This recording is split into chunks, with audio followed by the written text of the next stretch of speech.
বিসমিল্লাহির রহমানির রহিম। পরম করুণাময় অসীম দয়ালু আল্লাহর নামে শুরু করছি। সর্বপ্রথম মহান আল্লাহর দরবারে শুকরিয়া আদায় করিতেছি যে মহান আল্লাহ আমাদের আশরাফুল মখলুকাত মানুষ বানিয়ে এই দুনিয়ায় পাঠিয়েছেন। প্রিয় দেশবাসী, এই পৃথিবীতে কেউই জুলুম করে বাঁচতে পারেনি।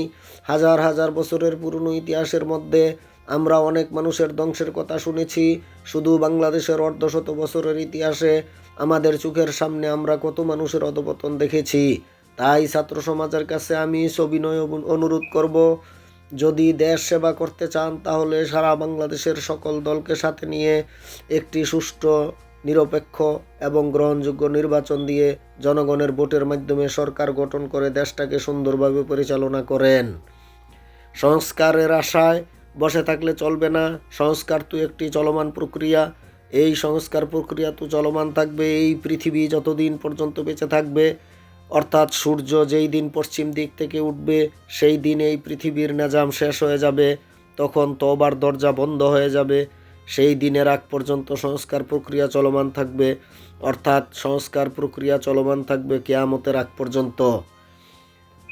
আমি আমার ইউটিউব চ্যানেল দেশ গড়ার লক্ষ্যে এবং আমার ফেসবুক পেজে নির্বাচন সম্পর্কে কথা বলেছি। 18 বৎসরের উপরে সকল জনগণের নির্ভুলভাবে ভোটার লিস্ট সম্পাদন করার কথা বলেছি। প্রতিটি জনগণের আইডি কার্ড বানানোর কথা বলেছি। নির্বাচনে পদপ্রার্থী কারা কারা হবেন সেই ব্যাপারে কথা বলেছি। নির্বাচন কমিশনাররা কি কি কাজ করবেন সেই ব্যাপারে কথা বলেছি। পরপর 2 বারের বেশি যাতে এমপি পদে নির্বাচন করতে না পারেন সেই ব্যাপারে আইন বাস্তবায়ন করার কথা বলেছি।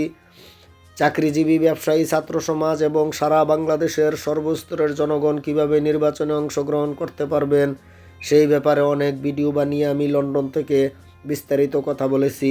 আপনারা দয়া করে আমার সমস্ত ভিডিওগুলো দেখে like, share, comment, follow, subscribe করে সারা বাংলাদেশের জনগণ এবং সরকার মহোদয়ের কাছে পৌঁছে দিয়ে যেই কথাগুলো বাংলাদেশের জনগণের দুনিয়া এবং আখেরাতে উপকারে আসবে এবং দেশের উন্নয়নের কাজে লাগবে সেই প্রস্তাবগুলো বাস্তবায়ন করে দেশ গড়ায় সহায়তা করবেন বলে আমি আশা করি। ভুল ত্রুটি হলে ক্ষমা সুন্দর দৃষ্টিতে দেখবেন। ওমা তৌফিকি ইল্লা বিল্লাহ। আসসালামু আলাইকুম ওয়া রাহমাতুল্লাহ।